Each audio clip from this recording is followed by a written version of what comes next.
All right, guys. Altman Biggs back again with Biggs College Strength, staying large. So today we're going to talk about the first phase of phase potentiation. And phase potentiation is, it composes of three different phases. And it's accumulation phase, a strength phase, or intensification phase, and then a realization phase. And this is just a way that you can kind of set up your calendar. You can set up your calendar year for your sport or whatever your leisure activity is. So you can have a time where you kind of build, and then a time where you intensify, and then a time where you say, okay, this is when the event is, this is what I have to be prepared for. So the accumulation phase is, it's going to be a high volume phase, and if that high volume is going to increase your work capacity. But to have a higher volume and increase in that work capacity, you have to do it at a lower intensity. So this can be anywhere from the 6 to 15 rep range, 65 to 85%. And if you're a lifter or football player, it's going to be a time for hypertrophy, a time to gain some size, a time to gain a little bit of muscle mass, and a time to increase your aerobic base. And it's the less specific of all phases. So less specific, that means that this is the time. If you're a power lifter, you don't compete in the 8 to 12 rep range.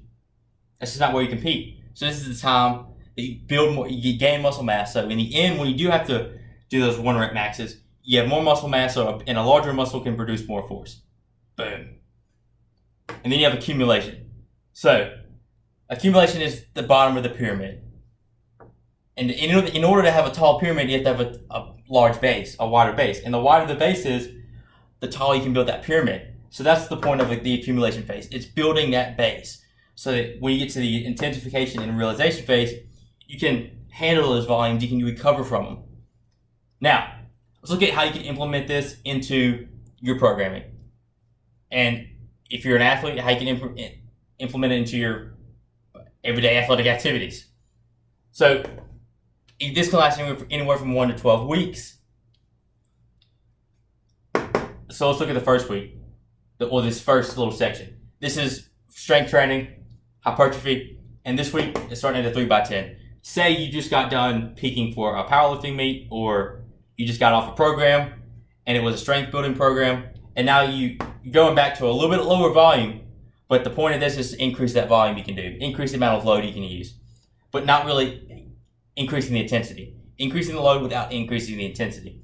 So we'll start at 3x10, 4x10, 5x10. This is a great way to get back into the gym, something easy, something not super crazy. And then let's look at this one. This one is a little bit higher intensity, but again, the volume's a little bit down. But again, we're just increasing that volume little by little without increasing the intensity.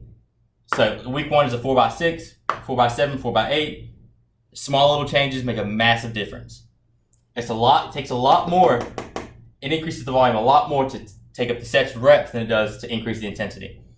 That's what the main point of accumulation is. Increase that intensity, increase the load. So let's look at, if you're a runner, if you're somebody that's you're preparing for your cross country season, this is what you would do. 20 miles. Oh, if you say the first week is like a 20-mile week, cool, and you run it at like a 70% pace of your best mile time. And then week 2, 25 miles. Take it up a little bit. Increase the volume. And last week you're doing 30 miles. Again, increasing that volume. So you can build your endurance, build your aerobic base, and get comfortable with running. Get the technique down. This is what the main point of accumulation phase, getting that technique down. So, same thing with your tempos. Tempos are a great way for you to teach you, if you're a sprinter, football player, something like that. It's a great way to teach your body technique and how to run relaxed. So the first week you're going to start off with 10 by 100 yards. So it's 1,000 yards, and the next week you're going to take it up a little bit, 1,200 yards, and then the last week you're going to take it to 1,500 yards. And again, this is just building that aerobic base.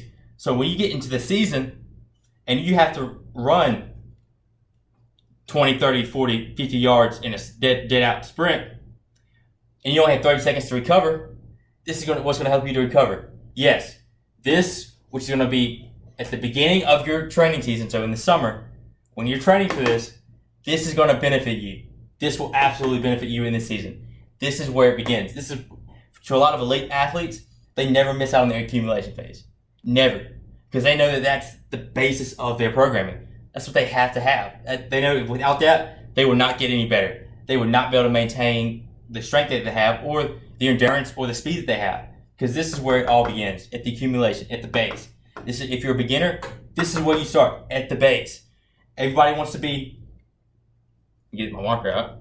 Everybody wants to be up here. But no, this is where it matters. It's boring, but this is where the main work matters. If you don't do this, you're not going to last long, and you're going to burn out really quick. It's what a lot of coaches don't understand. This is one of the most important parts of any program, the accumulation phase. So that's my little spill on accumulation.